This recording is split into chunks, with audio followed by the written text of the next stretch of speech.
So our next speaker is our guest speaker, the Honorable Robert Jackson, and I met Robert last summer at the Vandenberg conference, and if anybody is to embody classical education, it's Robert. Oxford, grew up in Rhodesia, and Oxford educated Latin, Greek, the canon. But you then had a distinguished career in politics, was as a British MP, sometimes stepping out of line and having your own line aside from the party line. Also as a minister in various positions in the Thatcher government, and also as a scholar. You invited me last fall to your house, and I thought I had a collection, but then I saw yours. So it's really, you're a treasure of knowledge and of, you embody Western civilization. So welcome, and we're very eager to hear from you. Well, thank you very much, Max, for inviting me, giving me an opportunity to associate myself with the Oswald Spengler Society and to join in the celebration of your 60th birthday. It really is an honor and a privilege and a pleasure to do all those things. I was a little bit vague about the remit for what I was supposed to be saying today. Max told me that you were going to be talking about social media. So I asked myself, what did I know about social media? And I thought back to the days of my youth, which was in the 1960s. Some of you will also have memories of the 1960s, some of you will not. For some, perhaps it's as long ago as the 1860s. In my rear view mirror, it does seem to me that the 1960s was the decade in which many of the cultural and political phenomena which are troubling us now in the 2010s can be seen in the days of their first emergence. And I thought I would talk to you by trying to illustrate this kind of idea by drawing attention to one of the earliest thinkers, pioneers of thinkers, about the nature and the impact of what is now called social media. I believe, by the way, I get this from Google, that the term social media was not used until 1994, and that was in Singapore. The thinker I have in mind to say something about, some of you will remember his name, many of you will perhaps not, was a Canadian called Marshall McLuhan, who was born in 1911 and who died in 1980. You will be familiar with a couple of phrases which originated with him. For example, talk of the global village, as in his sentence, the new electronic independence recreates the world in the image of a global village. And again, another phrase of his, the medium is the message, as in the sentence, the important thing about media is not the messages they carry, but the way the medium itself affects human consciousness and society at large. For example, owning a television that we watch is more significant than anything we watch on it. Quite an amusing comment, actually. Looking back on McLuhan in the perspective of 2024, one of the most striking features of his thinking is its quasi-utopian optimism. This was indeed characteristic of the 1960s in general, perhaps on account of its being the period when the post-war baby boomers, of whom I am one, were coming into adulthood. Many of the giants of today's largely American electronic social media world grew to adulthood when McLuhan was in his prime. Bill Gates, Larry Ellison, Steve Jobs, Mark Zuckerberg, Jeff Bezos, and possibly also Elon Musk. And I think that much of their super utopian optimism, which helps to power their vast business successes, was framed by the kind of thinking we find in Marshall McLuhan. In the case of McLuhan, this optimism was premised on the thought that the world of European culture as it had developed since the Renaissance was wrong-headed and even wicked. But that with the advent of the new social media, that old world was rapidly passing. In one of his most important books, called The Gutenberg Galaxy, published in 1962, McLuhan discussed the repercussions and ramifications of the invention of hard copy printing technology, first in Mainz, not very far from here, around 1450. Here are some of his findings. Quote, "In translating man out of the closed world of tribal depth and resonance, literacy gave man an eye for an ear and ushered him into a visual open world of specialized and divided consciousness." Another quote, "The Homeric hero becomes a split man as he assumes an individual ego." Another quote, "The invention of typography confirmed and extended the new visual stress of applied knowledge, providing the first uniformly repeatable commodity, the first assembly line, and the first mass production." Again, typography tended to alter language from a means of perception and exploration to a portable commodity. Again, the print-made split between head and heart is the trauma which affects Europe from Machiavelli to the present. Again, the great 16th century divorce between art and science came with accelerated calculators. Here's another one. Print, in turning the vernaculars into mass media or closed systems, created the uniform centralizing forces of modern nationalism. And here's another one. The portability of the book, like that of easel painting, added much to the new culture of individualism.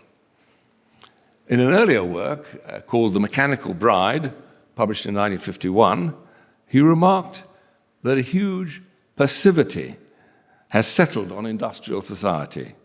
For people carried about in mechanical vehicles, earning their living by waiting on machines, listening for much of the waking day to canned music, watching packaged movie entertainment and encapsulated news, for such people it would require an exceptional degree of awareness and an especial heroism of effort to be anything but supine consumers of processed goods. Well, there you have it, the characteristic 1960s rejection of the old world of European culture, with its divided consciousness, its individual egoism, its commodities, assembly line, mass production, split between head and heart, divorce between art and science, tendency to uniformity, to centralization, and of course to nationalism. So much, so typical of the time, and all this, of course, and more besides, was going on and to be found in Germany in the 1960s, but I shan't say anything about that. The unusual and particular thing about McLuhan was his explanation of these negativities of past and contemporary culture in terms of a single explosive phenomenon. This was the invention of typography by Gutenberg and its transformation of the medium of communication in ways which affected human consciousness and society at large. It was this insight that inspired the utopian optimism with which McLuhan viewed what he foresaw as being the equally explosive arrival of new, quote, electronic, unquote, social media.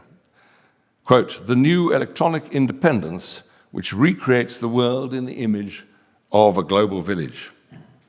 In 1969, he insisted that new media are not bridges between man and nature. They are nature. They are new, not ways of relating us to the old world. They are the real world, and they reshape what remains of the old world at will. For according to McLuhan, media and technologies in general are used by humans to extend their bodily capabilities into the environment with different technologies, augmenting the capacities of different sensory organs. And he told a correspondent in 1964 in a letter, my main theme is the extension of the nervous system in the electronic age, and thus the complete break with 5,000 years of mechanical technology. McLuhan's utopian optimism derived from his ways of imagining the new cultural world, which he believed would be generated by the advent of the new social media of the electric age. He seems to have construed these mainly in terms of a reversal of the negativities of the Gutenberg era.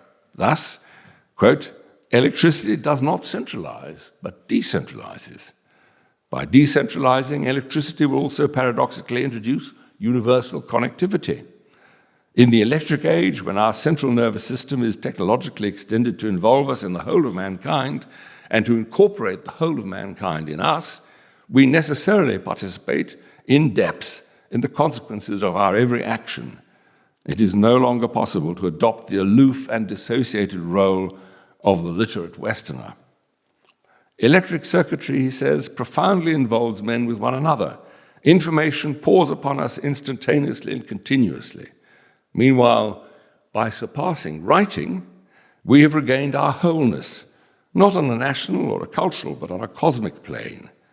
Because the age of writing has passed, we must invent a new metaphor, restructure our thoughts and feelings. We begin again to structure the primordial feelings from which 3,000 years of literacy have divorced us. We begin again to live a myth. To indicate the wide range of his contemporary influence, in 1969, McLuhan was interviewed by Playboy magazine. Here he revealed perhaps the deepest source of his utopianism about the new world, which was being ushered in by what he called the total and near instantaneous transformation of culture, values, and attitudes. In 1943, while studying at Cambridge in the UK, he converted to Roman Catholicism.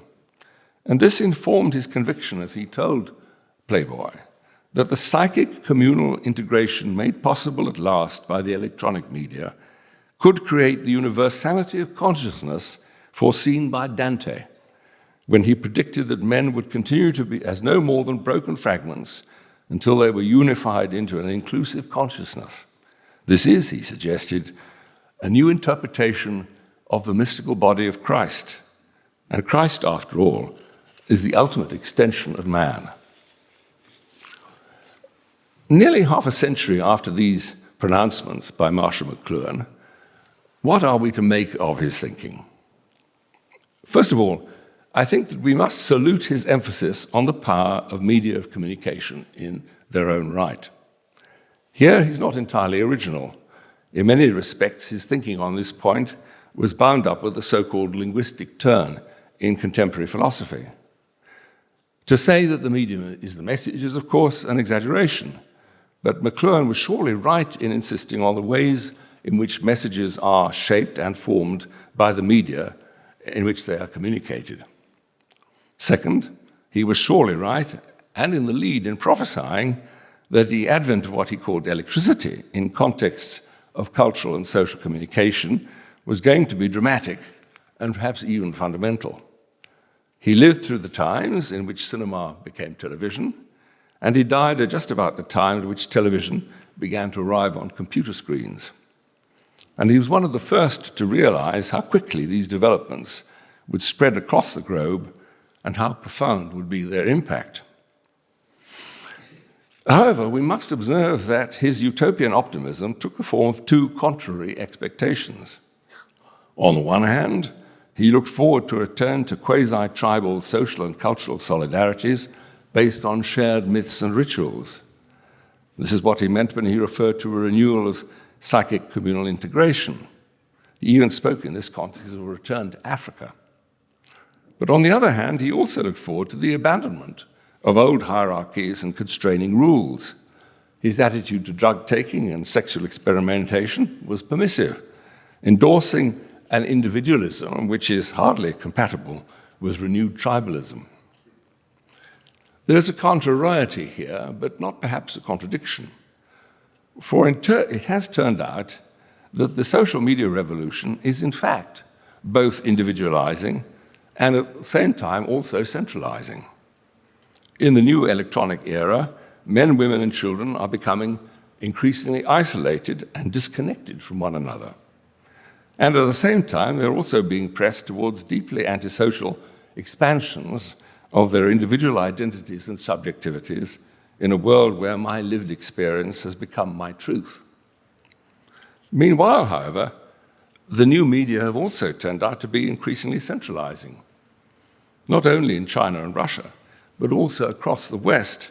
Power and authority have seen opportunities in the new social media for the promotion of what in Germany in the 1930s was called Gleichschaltung. I'll come back to this point at the end of my talk. There is a third and perhaps more fundamental criticism of McLuhan's vision. He believed that in the new ways of thinking and imagining promoted by the new electric media, the excessive linearity and logical and descriptive emphasis of the typographic era would be replaced by a new style of analogical, poetic, and creative thinking and expression. But in fact, the computerization of electronic communication seems to have made every man his own typographer. There has been a worldwide explosion of keyboard skills, accompanied by what seems to be a worldwide collapse of the skills of orality and oracy. Moreover, it is becoming increasingly evident that the next phase in the explosion of the new social media will be the installation in our electronic media of artificial intelligence. And that intelligence will, by its nature, be essentially linear and logical on the model of the Gutenberg era, which McLuhan imagined that we were putting behind us. By way of conclusion, let me suggest that Marshall McLuhan's fundamental illusion concerns power, not electronic power, but social, cultural, economic, and ultimately political power. Everywhere across the globe, the explosive transformation of social media, which he prophesied, has been accompanied by the emergence of a new hegemonic professional and managerial class of technocrats. These two great trends have been mutually reinforcing. McLuhan foresaw only the first of these developments, unlike his contemporaries, James Burnham in the United States and Michael Young in the UK, the authors respectively of The Managerial Revolution, 1943, and The Rise of the Meritocracy, in 1958.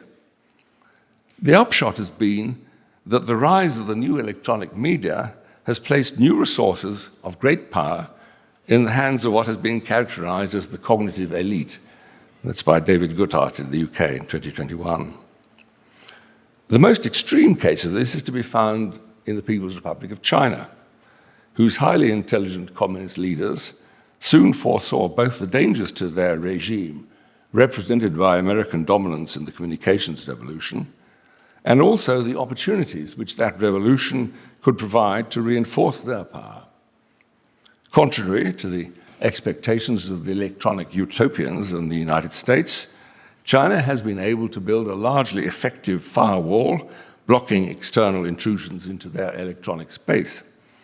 And at the same time, they developed highly effective ways of exploiting their control of that electronic space for purposes of surveillance and social and cultural control.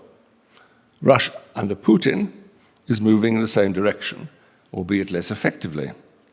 Meanwhile, the Chinese response to the COVID pandemic has been viewed by a large section of the technocracy across the Western world as a model for ways of responding to such events, a model with perhaps scope for wider application. For in the Western world itself, many of our cultural institutions have fallen under the sway of the liberal progressivism, which is the predominant ideology of our own version of the newly hegemonic professional and managerial technocracy. It's interesting to note the echoes in this liberal progressivism of the same contrarieties that we found in McLuhan's utopian optimism, leading to excesses both of individualism and of centralism. In the Anglosphere, this newly dominant ideology goes under the title of being woke. Cinema and television were the first generation systems of McLuhan's electronic revolution in social media, and since the 1960s, they have been controlled by liberal progressives. On the other hand, the second generation systems, which have emerged in the last 3 decades in the form of the internet and the World Wide Web, still have something of an untamed Wild West about them, which is why controlling and restraining them is becoming increasingly a central political issue across the West. On that final, rather equivocal note, I will close, because I think this is a fascinating subject for future discussion. Thank you.